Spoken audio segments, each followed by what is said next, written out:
country, power in the land, power in the hand of the worker. It all amounts to nothing if together we don't stand. There is power in our union. Now the lessons of the past are all learned with workers' blood. It's like so. Hello, everyone. My name is Elizabeth Manns, and I'd like to welcome you to the April 4th Coalition Show. This is the May 6, 2024 edition of the show, and it is the sixth show, because I missed one. Yes. It's the sixth show since the reopening of the North Adams Regional Hospital. The April 4th Coalition's mission statement is, we are for workers' rights and collective bargaining rights and are against tax breaks for the rich and corporations who ship our jobs overseas. We support all the articles of the Universal Declaration of Human Rights, but as is our custom, we put the emphasis on Article 23 at the start of the show. Number one, everyone has the right to work, to free choice of employment, to just and favorable conditions of work, and protection against unemployment. Number two, everyone, without any discrimination, has the right to equal pay for equal work. Number three, everyone who works has the right to just and favorable remuneration, which is any form of compensation, ensuring for himself or herself and his or her family an existence worthy of human dignity and supplemented, if necessary, by other means of social protection. Michael. Number four, everyone has the right to form and join trade unions for the protection of his or her interests. Okay, and as always, we would like to do a thank you to Michael Putnam, who is the program director of our local public access radio station, WMNB LP 107.1, for airing the audio portions of our shows on Fridays, and to the fabulous staff here at NBCTC, which are David Fabiano, Nicole Brown, and Joanne Holbert, who without their assistance, we would not be able to produce the show. So, Dick, did I miss anything last week? Well, we missed you. Yes, we did go ahead and we talked more about soaring rent prices in the area and costs. And we have another video that we'd like to show that talks about why prices are soaring across the country. And I myself am interested to find out if this is what's happening here in North Adams and in Massachusetts. Okay. So this is, it's a video from A More Perfect Union. It's about 7 minutes long or 8 minutes long. And let's watch it and then we'll have some comment. It's late 2023, the Phoenix area. Investigators with the State Attorney General's office are looking at apartment rents. They're up 76% since 2016. Something is off. These four building rents are 12% higher than others, but they offer similar amenities. They have different landlords, so you'd think they should be competing with one another. But they weren't. The prices were allegedly being set by one entity, an algorithm owned by a company called RealPage. In fact, this was happening everywhere in the area. That's old-fashioned price fixing using new technology. We allege, in effect, a housing cartel. Over 2,000 miles away, something similar is happening.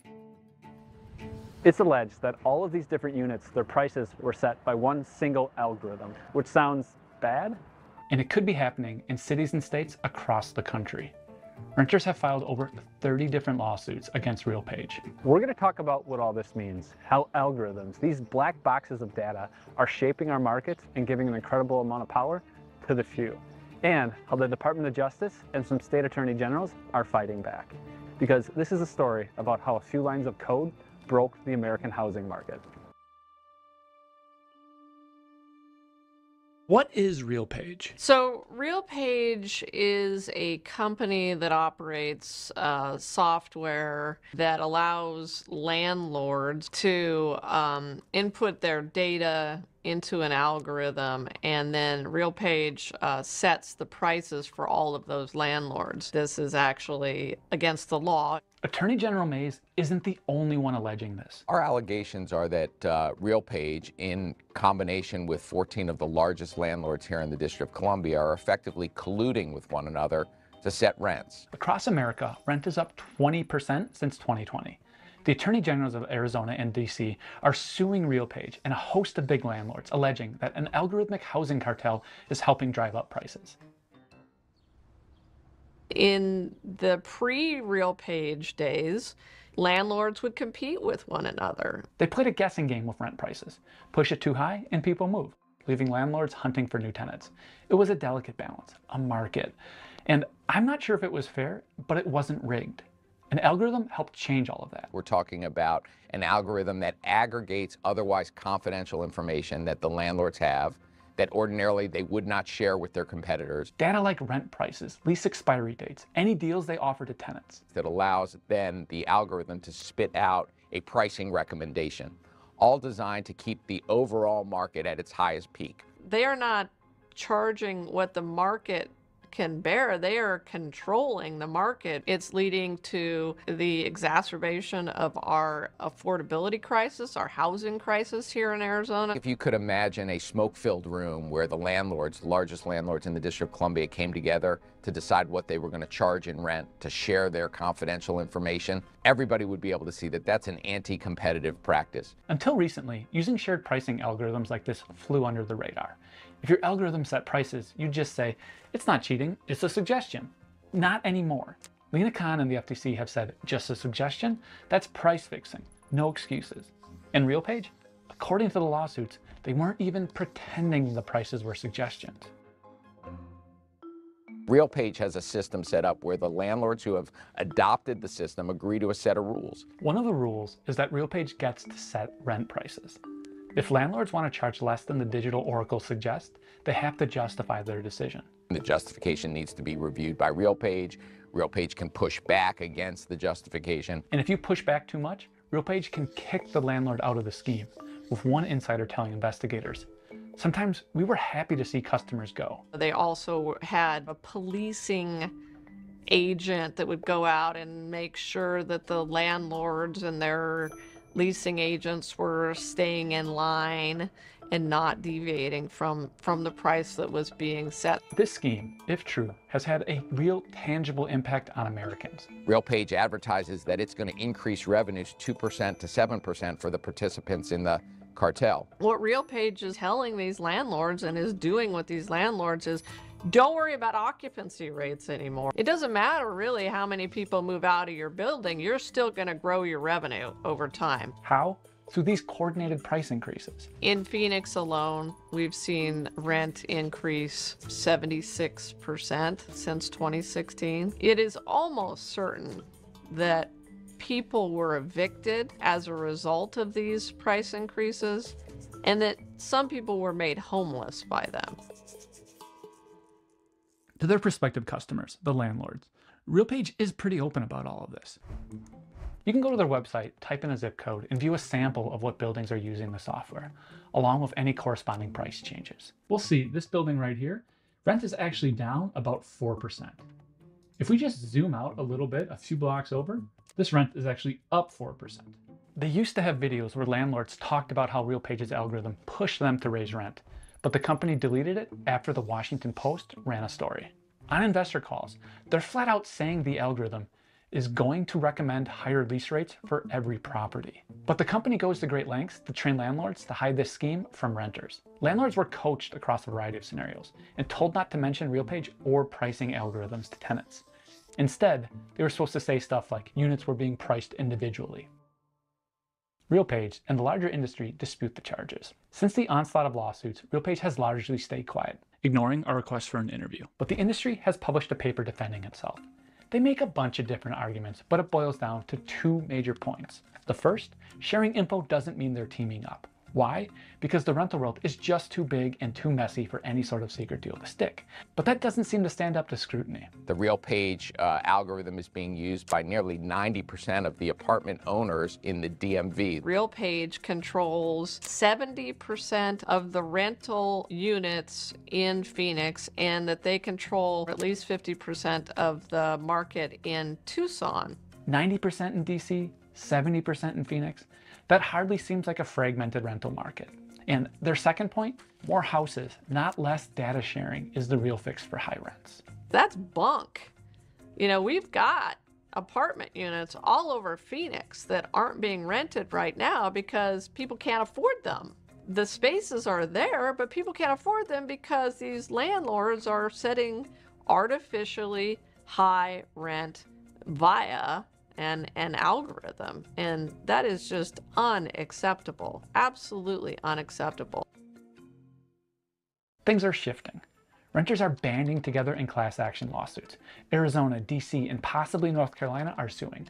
They want to end the scheme, refund renters, and fine companies like RealPage. The DOJ has started a criminal investigation into the whole thing. I don't think this is just an Arizona-based problem. This is not the only place where algorithms are being used to set prices. This is, to me, one of the bigger kind of issues facing kind of our economy and consumers in the next decade or so. There's a lot of positive things that algorithms and machine learning can do for society, but there are also risks associated with it. We can't be afraid of technology. We have to lean in and learn about it and make sure that we're keeping the public safe from the abuses that can sometimes flow from misuse of technology.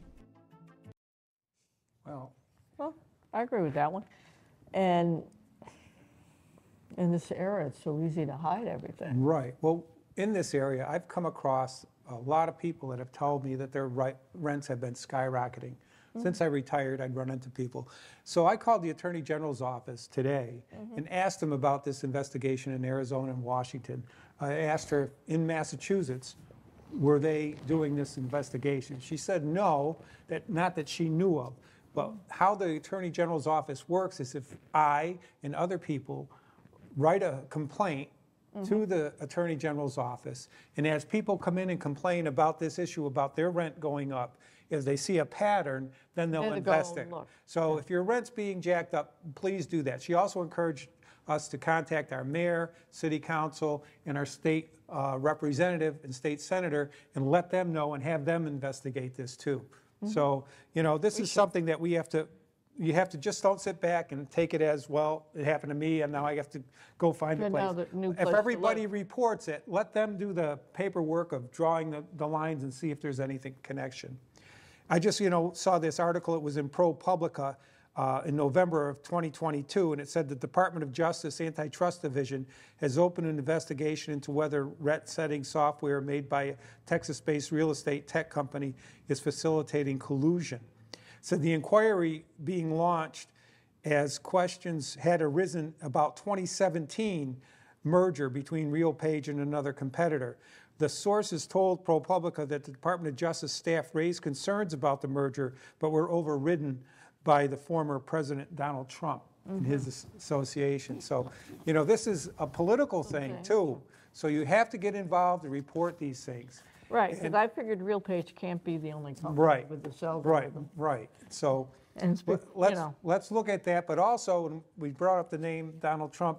We did indeed, you But there's did other anyway. people too that are working to support a conservative movement that's against the principles that we set forth, about taxing the rich and stopping corporations and shipping our jobs overseas.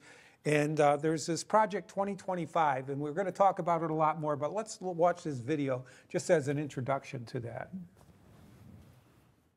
We need to talk about Project 2025. He says, "You're not going to be a dictator, are you?" I said, no, other than day one. Created by Trump's longtime allies at the Heritage Foundation, along with more than 100 other conservative groups, a 920-page document outlines conservatives' plan to rescue the country from the grip of the radical left. It means that if Trump is elected, the GOP would attempt to implement overreaching bills like the ones popping up in Florida, Texas, Alabama, and other red states federally. The document says the GOP will reach its goals by using presidential power to bypass Congress and by destroying what they call the administrative state, which refers to the agencies that try to ensure clean and safe air, food, water, drugs, and consumer products, and that also hold big corporations back from making more money. So that's what Trump means by day one. He plans to fire and replace tens of thousands of government employees who don't agree with him to elevate his power. And yes, he can do that. First, I will immediately reissue my 2020 executive order restoring the president's authority to remove rogue bureaucrats, and I will wield that power very aggressively. All right, let's dive into this document. When I searched the term sex, 133 matches came up. That's obsessive. It explicitly states their goal to rescind regulations prohibiting discrimination on the basis of sexual orientation, gender identity, transgender status, and sex characteristics. So, queer people could legally be fired, not hired, refused service, or otherwise discriminated against. It also proposes deleting the terms sexual orientation, DEI, gender, gender equality, gender equity, gender awareness, gender sensitive, abortion, reproductive health, and reproductive rights from every piece of legislation that exists. That's terrifying because it promotes discrimination against LGBTQIA+ and pregnant people. And speaking of pregnant people, it also proposes pushing as hard as possible to protect the unborn in every jurisdiction in America, aka a national abortion ban. They plan to go after education too, just like they have in red states. The authors propose eliminating the entire Department of Education, which they say injects racist, anti-American, ahistorical propaganda into America's classrooms. As part of its economic policy, it wants to eliminate regulatory and procedural barriers for companies and prop up the oil industry, which it says is not an environmental problem. This is all just the tip of the iceberg. It's a document filled with endless contradictions going back and forth between ideas of big government and small, going after monopolies but reducing corporate taxes and regulation, saying they're for freedom but policing people's bodies, gender, and sexuality. And it's a document created by the Heritage Foundation, which has ties to fossil fuel billionaire Charles Koch and is swirling with controversies. Throughout, they dehumanize the left in ways that make me afraid of how much more emboldened far-right Republicans will feel to target vulnerable people. That was a little fast. I feel like Yeah, we're going to have to go, right. We're going to have to go into more detail with that. with this one. Right. Yeah. But there's been a big issue across the country also about demonstrations and protests on college campuses. So Senator Bernie Sanders took to the Senate floor and spoke, and I'd like to share what his views were on that because I feel very strongly about this. Okay. Mr. President, some of us have been out of school for a while, and we may have forgotten our American history. But I did want to take a moment to remind some of my colleagues about a document called the U.S. Constitution, and specifically the First Amendment of that Constitution. So for those who may have forgotten, here is what the First Amendment says, quote, Congress shall make no law respecting an establishment of religion or prohibiting the free exercise thereof or abridging the freedom of speech or of the press or the right of the people peaceably to assemble and to petition the government for a redress of grievances, end of quote, First Amendment to the Constitution of the United States. Let me also, Mr. President, take this opportunity to remember our late colleague, the former Congressman, John Lewis, for his heroic role in the civil rights movement. Now, I know it's very easy to heap praise on Congressman Lewis and many others decades after they did what they did, but I would remind my colleagues that Mr. Lewis, later Congressman Lewis, was arrested 45 times for participating in sit-ins, occupations, and protests. 45 times for protesting segregation and racism.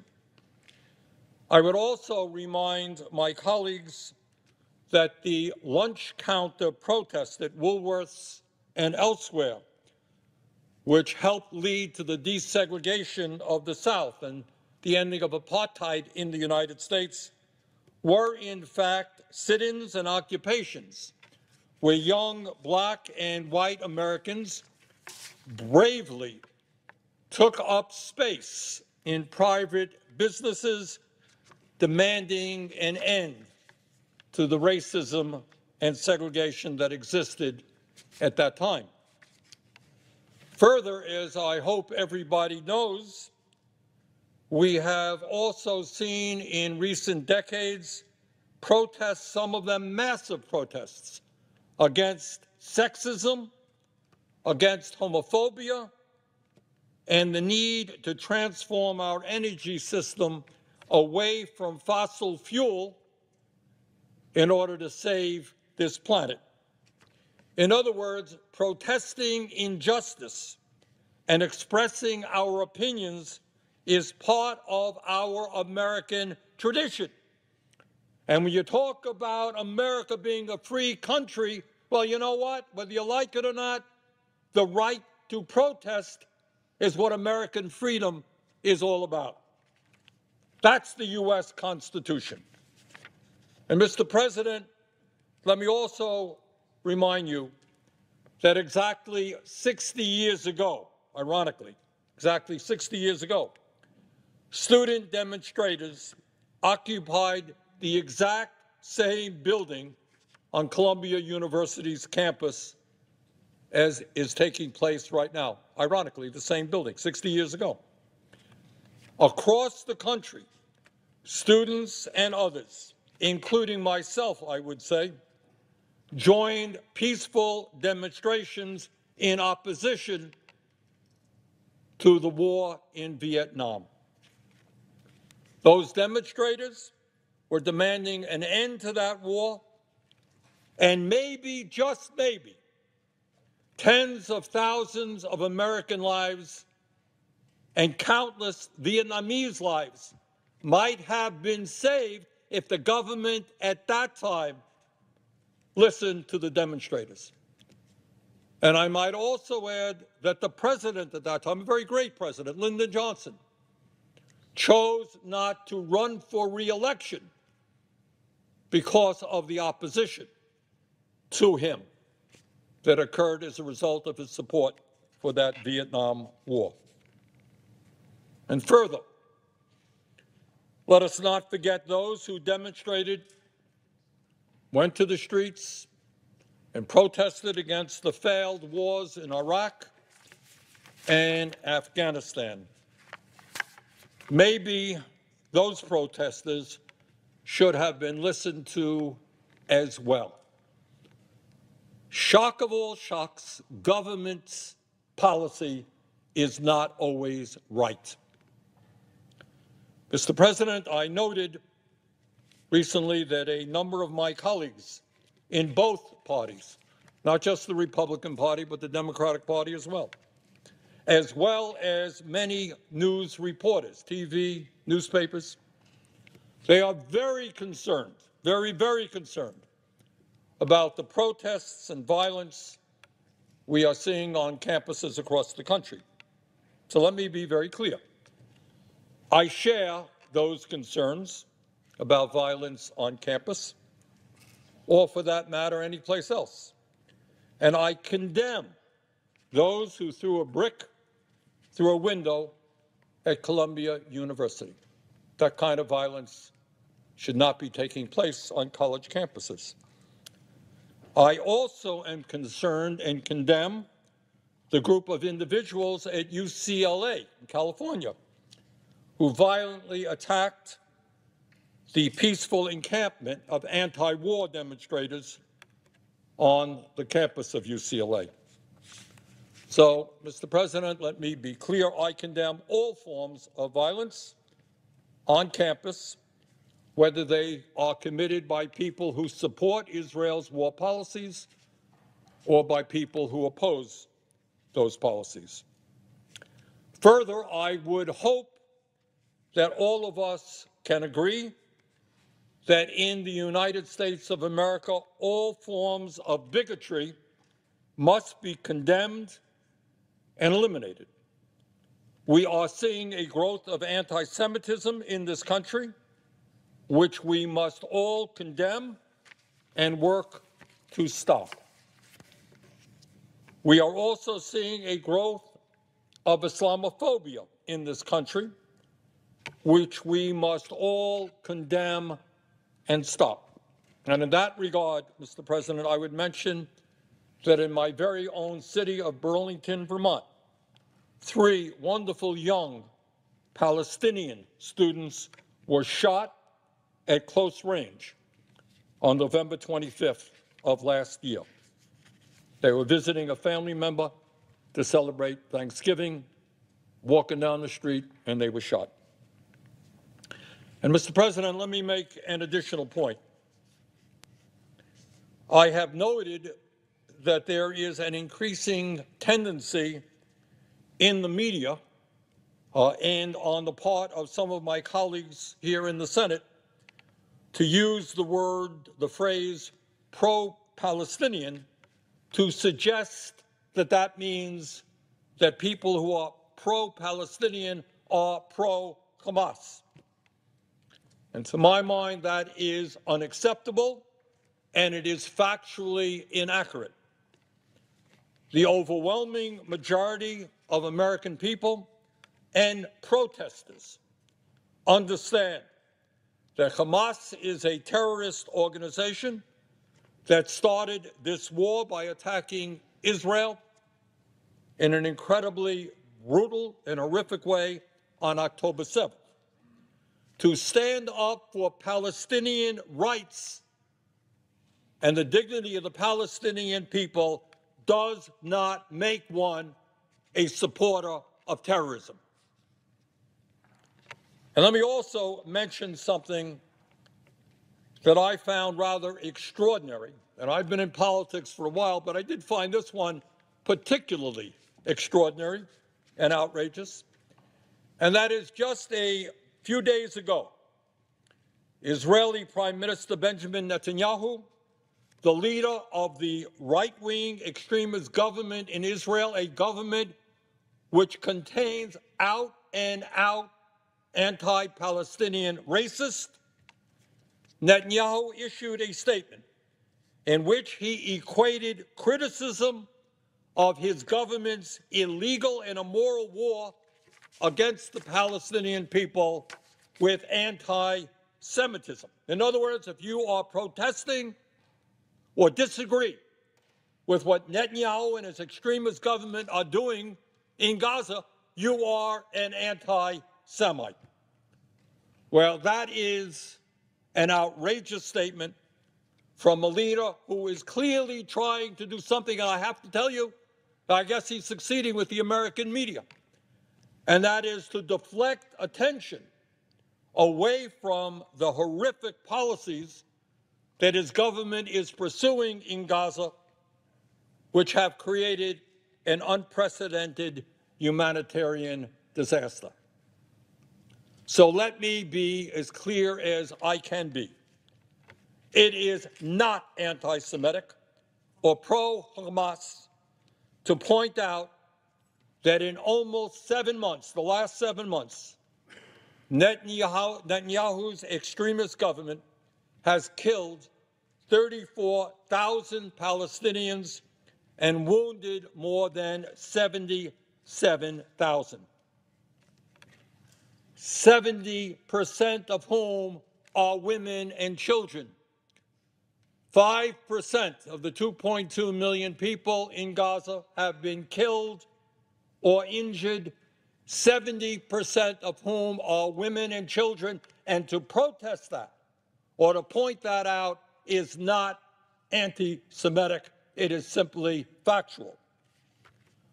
It is not anti-Semitic to point out that Netanyahu's government's bombing campaign has completely destroyed more than 221,000 housing units in Gaza. So over 60% of the housing units in Gaza have been damaged or destroyed, leaving more than 1 million people homeless, about half the population. No, Mr. Netanyahu, it is not anti-Semitic to point out what you have done in terms of the destruction of housing in Gaza. That speech goes on for another 20 minutes. So we but cut it there. we- And we're actually out of time on the show, so we're going to have to save comments for next Yeah. week. And we're Power going to the people. Power to the people.